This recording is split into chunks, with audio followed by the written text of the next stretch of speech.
Hey, my name's Mike. Played basketball at University of West Florida for 4 years.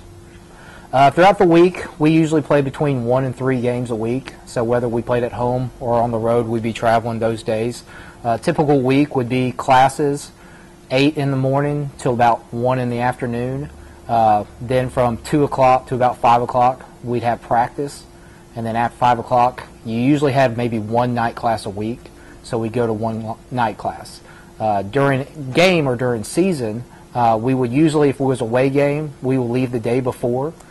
We would travel either bus or plane to the location we're going to. We'd play the game that night, and then we'd either come home that night and then have the next day off or go to school, or we would stay the night there depending on how far the distance was, and then we would travel the next day and always have usually a day off after a game. Some of the biggest challenges we had as a student athlete is really time. I mean, between practice and school and studying and games and preparing for games was just time.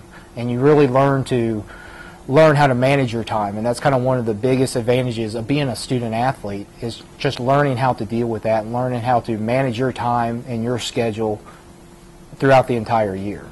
My favorite part of being a student athlete is really the competition. I enjoyed playing games. I enjoyed competing with people. When you're in a university, your whole student athlete, whether you're in basketball or football or baseball or track, everyone kind of joins together almost as a sorority or fraternity, and you always kind of have competition in between each other. Granted, it's fun, but it's really competitive between each other.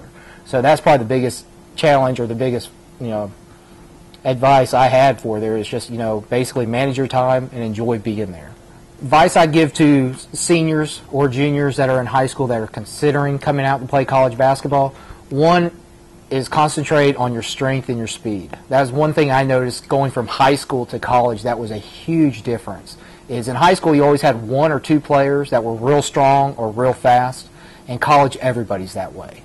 And that was the biggest thing that I think coming into college I underestimated. I used to be in high school one of the faster, one of the stronger, but when I went to college, everyone was that same speed. And I think that was one thing that I underestimated, was the size and the strength and the speed of players in college basketball. So the number one advice I'd say to students that are planning on playing college basketball is get prepared strength-wise and speed-wise, because in high school you can get away with it, college you cannot. Advice I'd also give for people that are looking to go into college is concentrate on your schooling. You're a student athlete. I want you to try to get there and work on your academics and then the sports second. A lot of people, in fact I don't know the stats on it, but 95% of people don't go play professional in the sport they're playing college at. So I think people underestimate the view of going to school, trying to get a degree. Don't concentrate on your sport and your degree second. Try to get your degree, and if you go pro, it's just a bonus on there. You still have your degree to fall back on. If you ever get injured, if you retire, you have something to fall back on.